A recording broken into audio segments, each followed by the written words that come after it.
tudo bem com você? Vamos a mais um vídeo? Nesse eu vou dividir com vocês as leituras que estou fazendo, ou as leituras que fiz, os livros que comprei ou os livros que recebi. Ou o que tem de novo então por aqui, em termos literários. Vamos lá? Eu reli A Luta, da Carmen Dolores, para o meu clube de leitura Sillery. E eu queria convidar você a conhecer essa autora.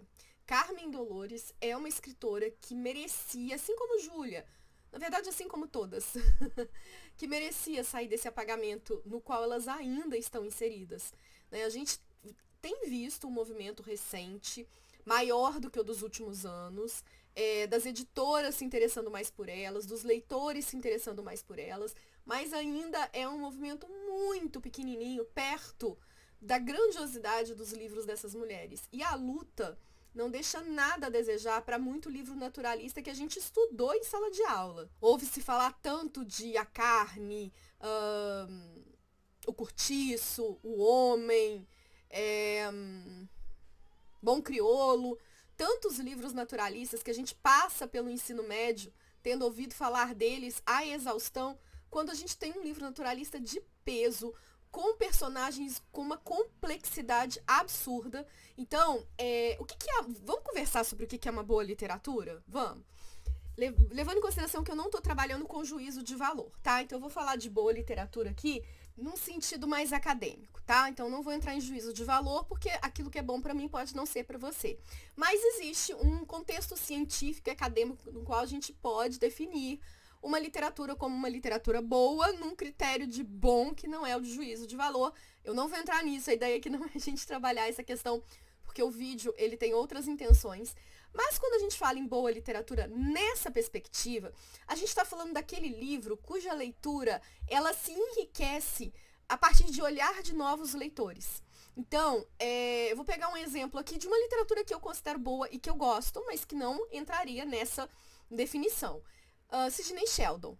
Sidney Sheldon eu adoro. Eu pego para ler um livro do Sidney Sheldon, eu leio numa sentada. É um livro que me prende, é um livro que me suga, é um livro que mantém o meu interesse o tempo inteiro, né?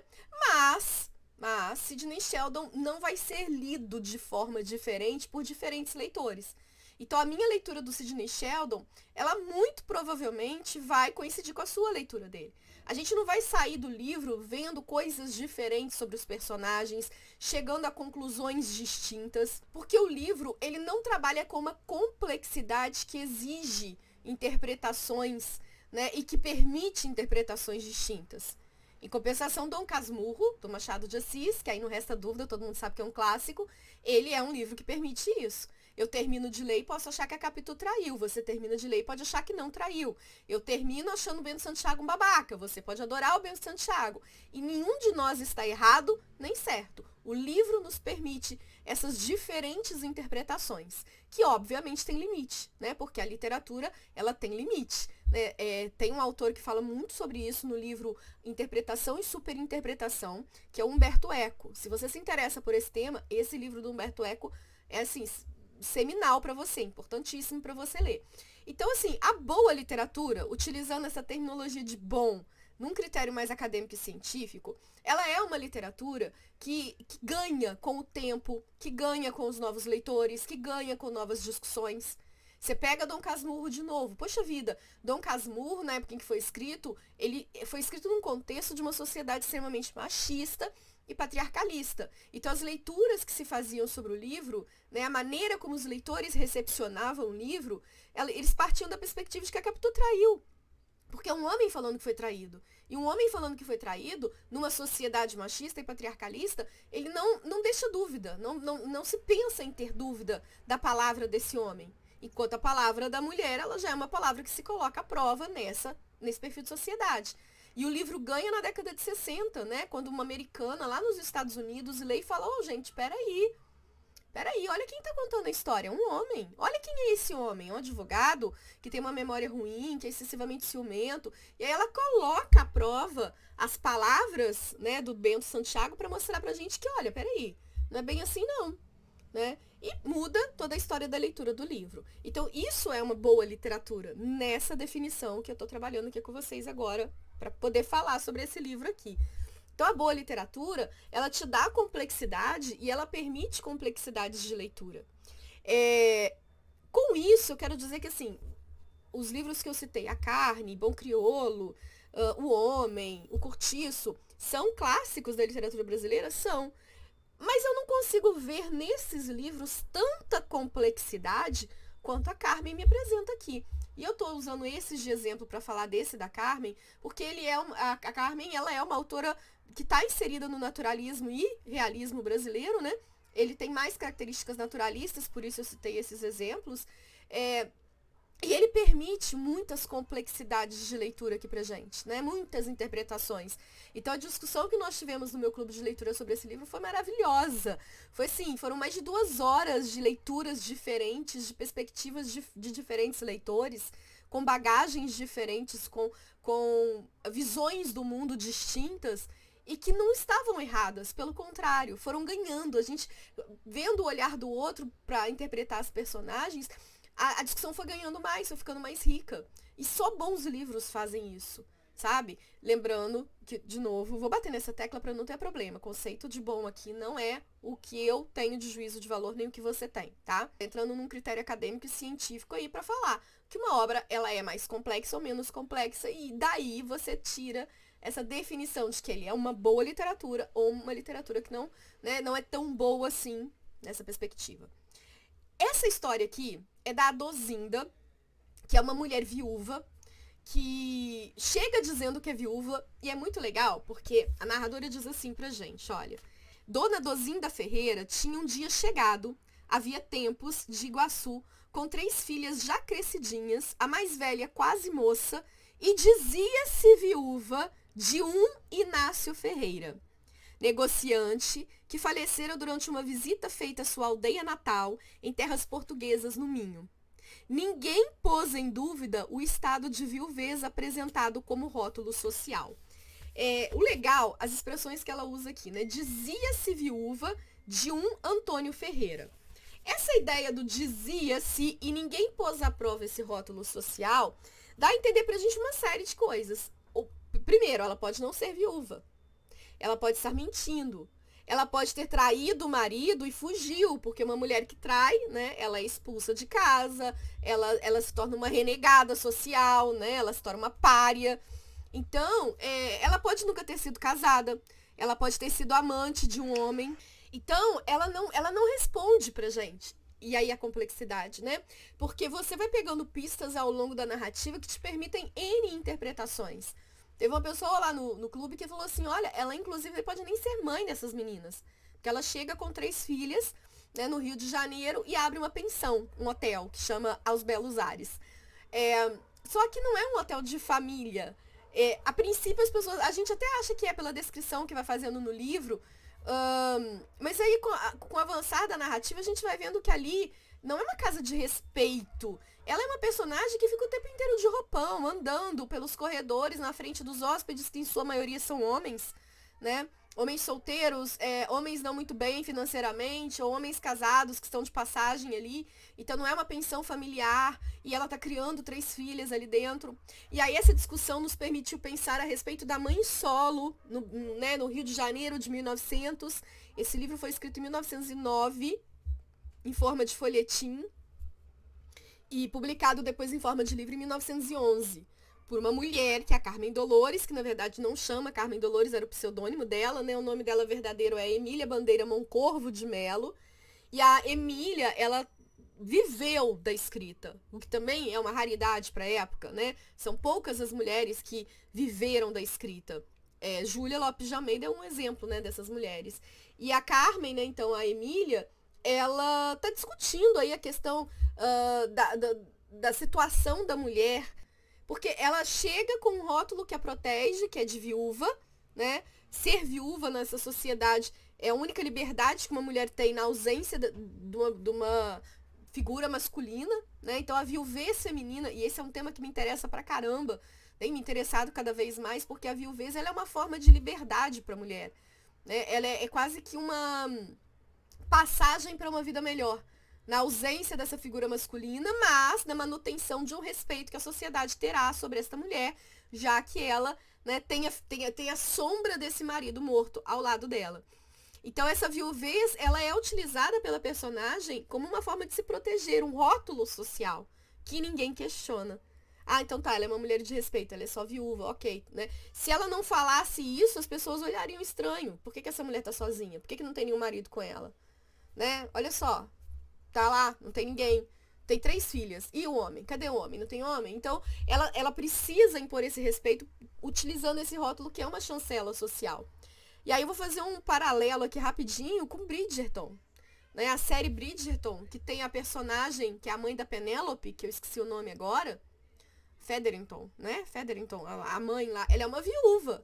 E ela é uma viúva que pena e que pasta para sobreviver naquela sociedade com 3 filhas para criar.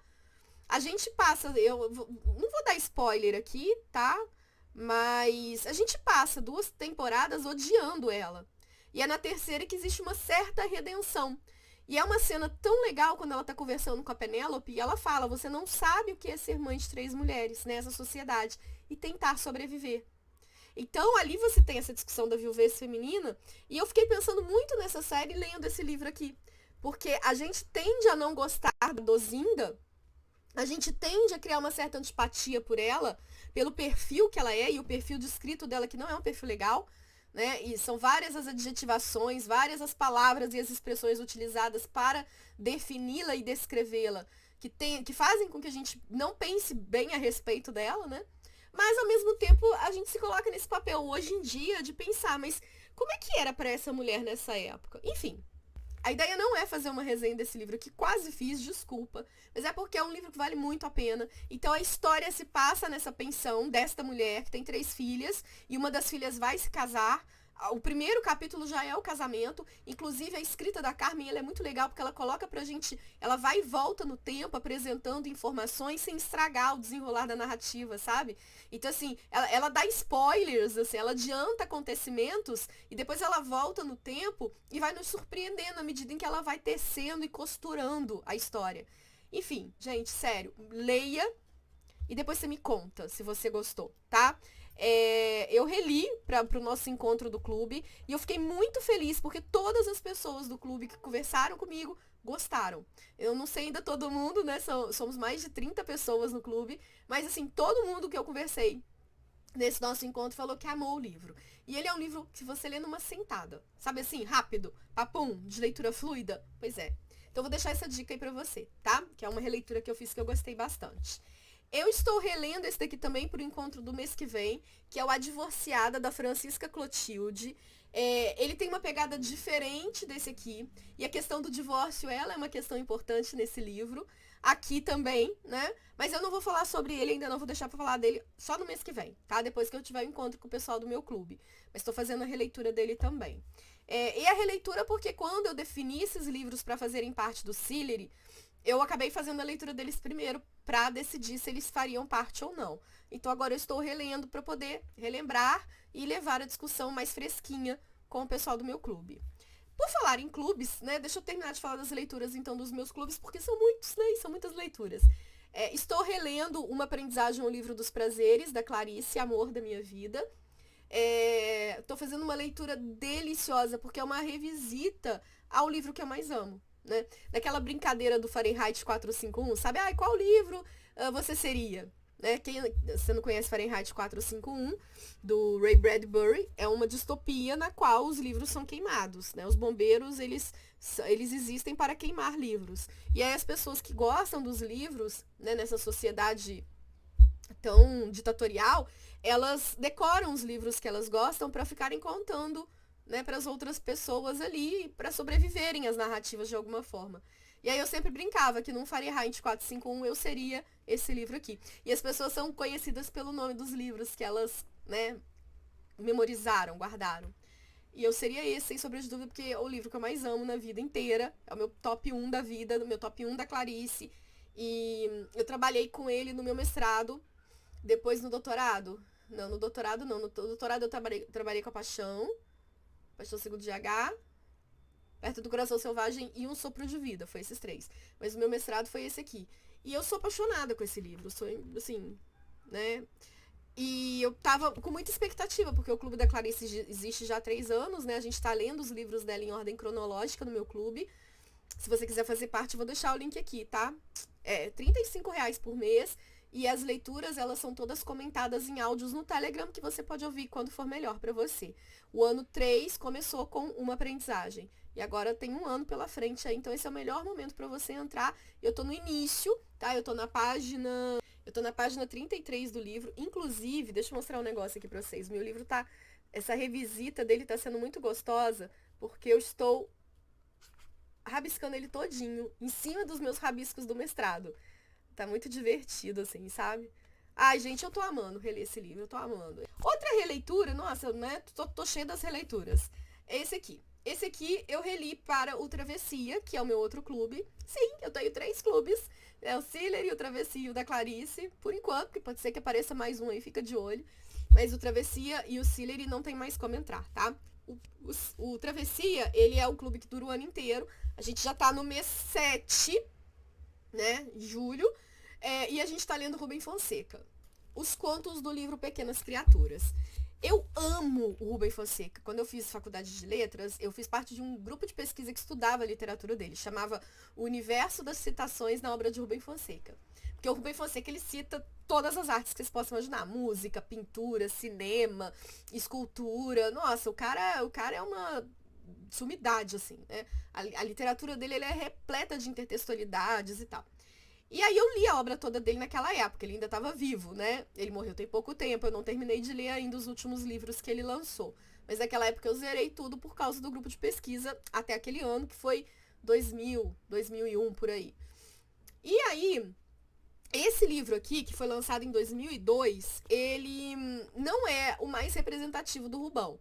Ele é um livro mais nenenzinho, assim, sabe? Mesmo assim, tem gente que fica assustada, porque tem palavrão, tem violência, tem cena de sexo, né? O Rubão, ele não é um escritor de fácil digestão para leitores sensíveis.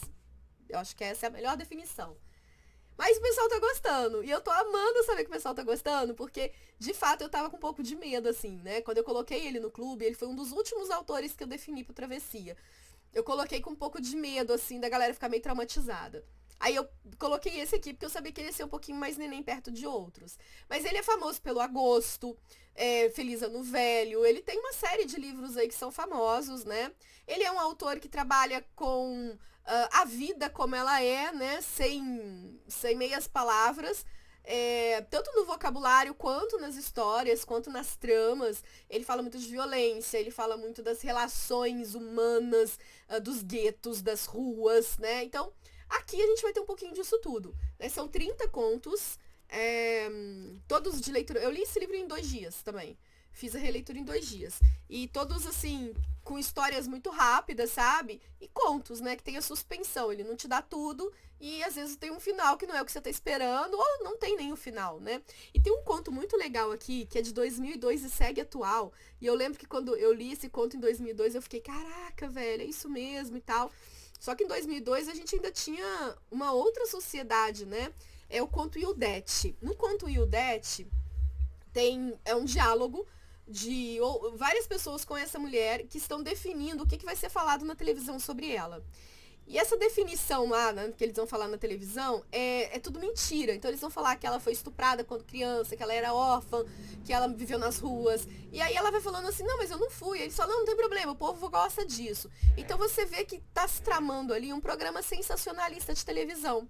Essa época de 2000, tava muito na moda programa do Ratinho. Não sei se vocês lembram que o Ratinho levou lá o ET e o Rodolfo. E o ET teve todo um drama sensacionalista em torno daquele cara, que na verdade era uma pessoa com várias deficiências. Mas aí aquilo ficou na moda. O Gugu também tinha um quadro muito sensacionalista no programa dele. Até o Faustão. Ninguém se safou, né, dessa época em que explorar a desgraça do outro dava ibope. E esse conto mostra exatamente isso. As pessoas, né, tramando o que vai ser falado nesse programa de televisão a respeito dessa mulher. E aí, assim, por que ele segue atual? Porque hoje em dia a gente vê isso acontecendo nas mídias, né? No Instagram, no TikTok, como que os influencers, eles nascem desse sensacionalismo, né? Dessas coisas abjetas, dessas coisas estranhas, dessas coisas incomuns, né? Como é que a nossa sociedade do espetáculo, ela tá indo pro poço, né? Ela tá indo pro esgoto. E o livro, esse conto, desculpem, ele já trabalhava com essa temática aí, nessa história muito legal. Leituras feitas foram, né, e sendo feitas são essas. Acho que tem um outro que vai aparecer ali, daqui a pouco eu mostro. Agora deixa eu mostrar os livros que chegaram aqui, que eu comprei. Tem uns ainda que eu nem tirei do plástico. A gente terminou de ler os 12 livros da Júlia, né, no meu clube da Júlia, que já encerrou. O vídeo anterior é sobre a Júlia. Só que agora eu quero continuar a leitura das coisas que eu não li dela. Então tem muitas peças de teatro da Júlia que eu não li. Tem outros textos dela que não são muito ficcionais, sobre o Brasil, sobre, enfim, questões aí, não ficção, né? E aí agora eu tô comprando esses livros para eu me organizar e ver qual é a ordem que eu vou utilizar para fazer essas leituras. Então eu comprei essa Herança e Nos Jardins de Saul e Doidas de Amor, que são peças de teatro da Júlia. Também comprei esse aqui que eu tava namorando há muito tempo, é da Bazar. Bazar dos Tempos. É Bazar do Tempo. Tava namorando muito tempo, Bazar do Tempo. É o livro de cartas da Silvina Ocampo com a Virgínia. Da Vitória Ocampo com a Virgínia. O gênero cartas na literatura é um dos que mais me satisfaz, um voyeurismo, curiosidade, assim. Eu amo livros de cartas e diários de escritores. Tem saído muita coisa legal da Virgínia ultimamente. No ano passado saiu as cartas dela com a Vita, fora os diários dela que estão sendo relançados, né? Mas esse aqui também é uma novidade aí que eu tava doida com ele. Pra conhecer um pouco da relação dela com a Vitória Ocampo. Não tem muita coisa para falar, porque eu não conheço a Vitória, né? Eu fui saber que ela é uma escritora famosa na Argentina por causa desse livro aqui. E depois, então, que eu fizer a leitura, eu conto pra vocês. Eu não sei se eu vou conseguir ler logo, porque, enfim, tem muita coisa acontecendo ao mesmo tempo e agora na minha vida, em termos de estudos e leituras. Mas eu queria muito conseguir ler ele esse ano, sabe? Tirar um dia, assim, pra fazer uma leitura avulsa, fora do programado. Que também é outro que eu queria fazer, é esse aqui, do Amos Oz. A Caixa Preta. Ele vai falar de divórcio. Eu fiquei interessada com essa temática, né? Quem indicou esse livro foi a maravilhosa da Laura, do Literapia e uns buquês de etc. Ela falou muito bem dele. E aí eu tenho um amigo, né, que também é um leitor, assim, voraz. Eu perguntei pra ele, conhece? Ele falou, conhece, é muito bom, você vai gostar. Então eu corri e adquiri o livro porque, por causa da resenha da Laura sobre ele, eu já fiquei um pouco interessada. Mas também não tenho nada ainda pra falar sobre ele com vocês, porque não sei nada. Vou ver se eu acho o link do vídeo da Laura que fala dele pra vocês irem lá. Comprei esse aqui também, Os Rostos que Tenho, da Nelly da Pinhon. O Lucas fala muito desse livro. E, bom, a Nélida tá aí no meu radar por outros motivos. Aí eu aproveitei e comprei, né? Esse é uma não ficção da autora. Nossa, essa capa tá linda, gente. Olha isso aqui. Olha isso aqui, que espetáculo. Nélida, amiga de Clarice, né, gente? Temos que... preciso aprofundar mais sobre essa autora. Por falar em Clarice, Dona Clarice, olha só. Comprei esse aqui na Cebular, que é uma primeira edição do A Bela e a Fera. Esse é um livro póstumo, ele é de 1979, né? Não foi organizado pela Clarice. E também, esse aqui, olha que coincidência, os dois apareceram na minha vida no mesmo mês. Esse aqui eu tinha comprado em pré-venda, inclusive, né? Que a Rocco tá lançando. A edição com manuscritos e ensaios inéditos. Eu até fiz um vídeo sobre ele. Tá? Eu acho que é o vídeo anterior, inclusive, que tá no canal. E aí eu falo com mais detalhe dele aqui, tá? Mas enfim, foi a compra que eu fiz esse mês. Também comprei esse aqui. Como eu tava esperando esse livro, gente. É da Bettina Gonzalez, ela é argentina, né? Eu acho que é. Argentina.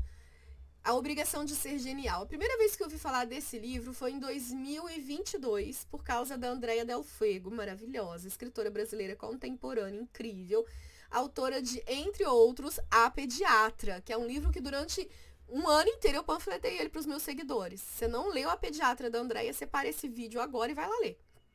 tá?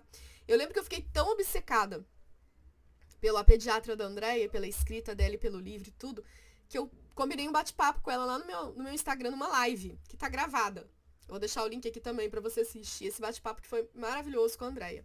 E lá, que a Andréia, ela media, ela oferece, ministra cursos de escrita criativa. E aí ela falou desse livro na live, no encontro. Só que ele não existia no Brasil ainda. Só existia a versão, né, em espanhol, que você comprava lá na Argentina. E eu lembro que na época eu tentei entrar em contato com a autora, tentei ver se eu conseguia comprar o livro lá fora, não consegui, nem pela Amazon, nem por lugar nenhum. E aí, gente, apesar do tempo maravilhosa, lançou. Acabou de lançar esse mês. Eu comecei a leitura já, eu só consegui ler o primeiro ensaio, porque ele é um livro de ensaios, né? Que chama O Coração na Página. E, enfim, né? Infelizmente não pude continuar avançando tão rápido quanto gostaria, porque estou sem tempo. Mas ela vai falar, inclusive, aqui já nesse primeiro capítulo, sobre Clarice Lispector. E esse primeiro é sobre escrever com o coração, né? Colocar ali o coração, colocar a sua subjetividade no texto. Então, se você gosta de escrever, ou se você gosta de ler sobre o processo de escrita, sobre escritores, eu acho que você vai gostar desse livro aqui. Olha que eu nem terminei a leitura. Mas tá aqui, ele tá andando comigo pela casa, na hora que sobra um tempinho, eu faço a leitura. Eu ganhei presentes esse mês de seguidores, fiquei muito feliz, né? Eles foram lá na minha lista de presentes da Amazon e me encheram de mimos. E a Cíntia me deu esse aqui. Na verdade, esse aqui nem tá na minha lista de presentes. Ela falou que foi lá, olhou e quis me dar esse. Vou deixar minha lista aqui pra você conhecer, caso você esteja curioso pra saber que lista é essa. E aí a Cíntia me mandou esse aqui, ó, Quando os Pássaros Voltarem, do Fernando Aramburu. Eu não conheço esse autor, não conheço esse livro, nunca tinha ouvido falar. Mas ela falou que acha que eu vou gostar pela temática e tudo mais. Você já leu? Conhece? Fala um pouquinho dele aí pra mim, que eu fiquei curiosa. Nunca tinha passado pelo meu radar esse livro. Também ganhei outro presente aqui, deixa eu achar ele que eu já mostro de uma vez. Ganhei da Dri Entre Livros, o Por que Ler os Clássicos, do Ítalo Calvino, nessa edição linda da Companhia das Letras. Ela também mandou um presente pro Popodo, que está ali no cestinho dele. Peraí. Tá aqui, ó. Tá aqui no cestinho dele. Oh, meu Deus, a falta de noção aqui espacial. Eu não vou levantar pra pegar, porque o Popodo está dormindo aqui atrás, então deixa ele quietinho. Mas ele amou o brinquedo, viu, Cintia? Ela mandou um ursinho assim, aí toda hora ele pega e sai correndo pela casa pra eu correr atrás dele. E esse livro aqui, gente, é muito louco, porque assim, eu lembro de ter lido muita coisa do Ítalo Calvino na faculdade. 6 Propostas para o Próximo Milênio, acho que Cidade Invisível, enfim. Eu fazia parte de um outro grupo de pesquisa também na faculdade, que era sobre a escrita na internet, na escola e tal. E a pesquisadora, né, a líder do grupo, a professora lá, ela era obcecada pelo Calvino. Ela amava os 6 Propostas. Então ela vira e mexe, mandava a gente fazer leitura de alguma parte e eu acabei lendo muita coisa dele por causa dela. Mas eu não me lembro de ter lido esse aqui. Não me lembro. Sabe aqueles livros que de tanto ouvir falar você acha que leu, mas não leu? Eu acho que esse aqui é um dos casos, porque eu nem tenho ele na minha biblioteca. Eu tenho os outros do Calvino, naquela edição antiga da Companhia das Letras, que eram capas coloridas, bem simples. Mas agora ela tá saindo com esses aqui. E aí eu coloquei ele na minha lista de desejos, assim, porque eu não sei se eu li ou não li, eu não me lembro de ter lido. Eu acho que não li. Enfim, e aí a Dri me mandou de presente. Dri, muito obrigada, viu? Mas o que eu comprei? Eu comprei o Memorial do Memoricídio, Escritoras Brasileiras Esquecidas pela História. Comprei por causa do meu clube, né? Deixa eu até abrir ele aqui, que eu nem cheguei a abrir. Ele chegou esses dias. Ainda nem tirei do saco. É da Constância Lima Duarte, a organização dela, né? É pela editora Luas, coleção Precursor. No meu radar há muito tempo, mas ele tava com preço salgado. E aí esses dias deu uma caidinha no preço dele. Eu falei, deixa eu aproveitar aqui correndo e comprar o livro. Deixa eu ver de quem que ela fala, ó. Tereza Margarida da Silva Horta, 1700. Caraca. Bárbara Eliodora, Beatriz Brandão, Delfina Benigna da Cunha, Júlia de Albuquerque, Sândia Aguiar, Ana Eurídice Eufrosina de Barandas, Nízia Floresta, Joana Manso, Ana Rosa, Maria Firmina, que é a autora do Úrsula, né? Maria Firmina ficou famosa há pouco tempo. Mais famosa, assim, né? Francisca Senhorinha da Mota, Josefina Álvares de Azevedo, que é irmã do Luiz Azevedo, pra quem não sabe. Que é irmã do Álvares de Azevedo. Narcisa Amália, Inês Sabino. A Inês Sabino tá no nosso clube, Sillery.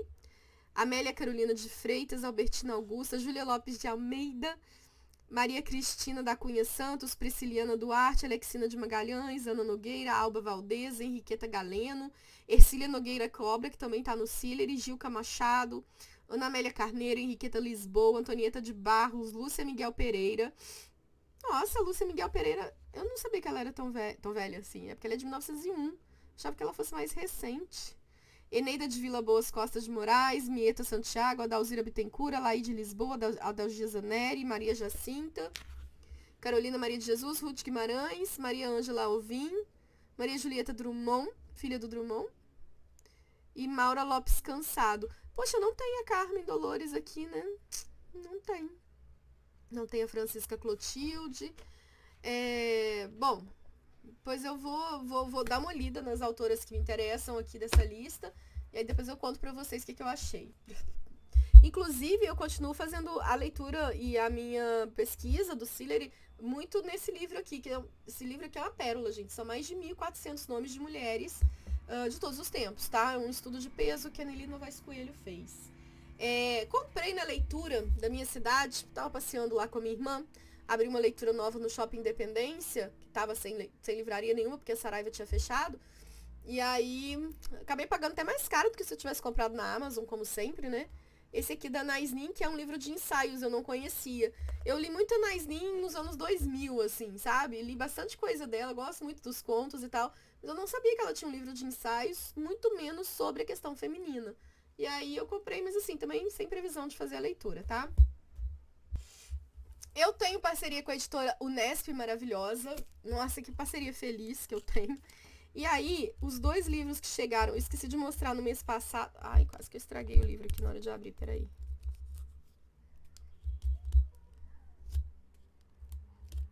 10-0 pro plástico. Eu esqueci de mostrar no vídeo do mês passado pra vocês. Eu não sei se ele chegou depois ou eu que esqueci mesmo. Que eu solicitei da parceria. Ih, gente, tem 2 plásticos, por isso que eu tava com dificuldade de abrir. Peraí. A editora Unesp tem um catálogo sobre crítica literária, estudos literários que é, assim, impecável. E ela tem vários livros nesse catálogo do Terry Eagleton. O Terry Eagleton é um grande crítico americano, né? É professor de literatura inglesa na Universidade de Oxford. Americano não, né, gente? Ele é inglês.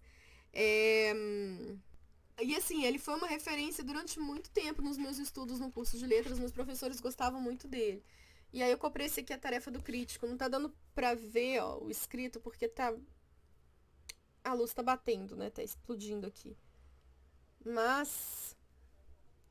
eu gostei muito dessa capa, olha, a caneta ferindo aí, né? Furando o livro, achei legal. O papel do crítico não deixa de ser um papel agressivo também, violento também. E esse livro é do Matthew Beaumont e do Terry Eagleton, tá? Não pretendo fazer a leitura dele logo, né? Eu acho que ele é mais um livro de consulta para quem é professor de literatura, né? Ele é uma referência importante aí para você ter na sua biblioteca literária.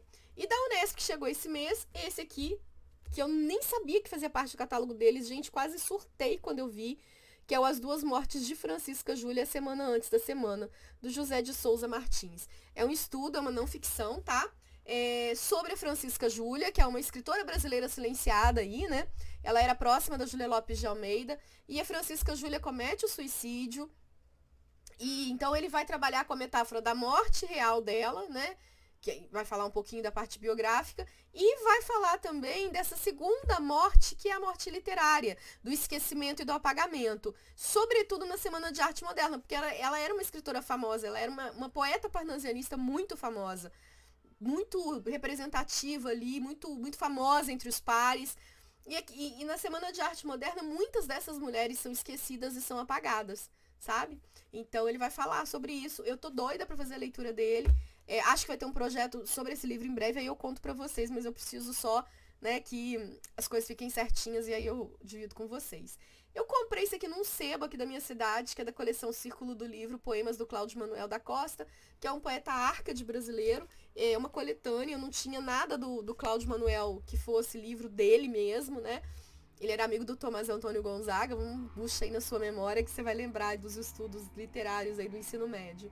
Eu não gosto da poesia do arcadismo, acho bem chatinha, mas eu gosto de ter, né? Eu gosto de poesia, eu gosto de ter na minha biblioteca e os grandes nomes e, enfim. Até porque a gente acaba usando muito em aula de literatura. E tava R$ 10, aí eu achei que valia a pena. Eu tenho parceria com a editora Relicário também, eles renovaram a parceria esse ano, eu fiquei muito feliz. E aí eu quis pedir esse aqui, porque eu ainda não li nada da Marguerite Duras, né? E eles têm essa coleção aqui, que é o coleção Marguerite Duras, que é super linda, e eles estão relançando tudo da autora, sabe? Com uma curadoria, com uma coordenação especializada da Luciene Guimarães de Oliveira. Então, assim, é uma coleção que tá, assim, no meu radar e tenho vontade de fazer. Porque eu devo ter uns 2 livros dela aqui, mas eu ainda não fiz a leitura. E aí eu quis esse aqui porque ele é um livro de não ficção, que vai falar sobre escrita, né? Achei que era um bom começo, assim, pra eu conhecer a autora. Gente, essa edição tá muito bonita em termos... E tá uma edição muito bonita, olha só, gostosa pra você escrever enquanto lê, sabem? Então, mas eu quero fazer a leitura dele logo, tá? Eu amo ler não ficção, né? E aí esses livros de não ficção que falam sobre o processo de escrita, que falam sobre literatura feita pelos escritores, me interessam mais ainda. E eu tenho vontade, né, de resolver esse meu problema aí de nunca ter lido nada desta autora tão importante. Caramba, é isso. Tudo que chegou, tudo que eu tô lendo, dividi aí com vocês aí meu mês de maio. Não, maio não, né? Junho e julho. Ah, enfim, não sei. As últimas semanas. Eu espero que você tenha gostado desse vídeo. Divide aí comigo se você lê alguma dessas coisas que eu ainda não li, se gostou, se não gostou, né? Enfim. E volta aqui depois você me contar sobre a sua leitura de Carmen Dolores, que eu tenho certeza que vai ser uma dica preciosa e que você vai se apaixonar pela autora e pelo livro dela. Um beijo pra você, muito obrigada por ter assistido o vídeo até aqui e até o próximo livro.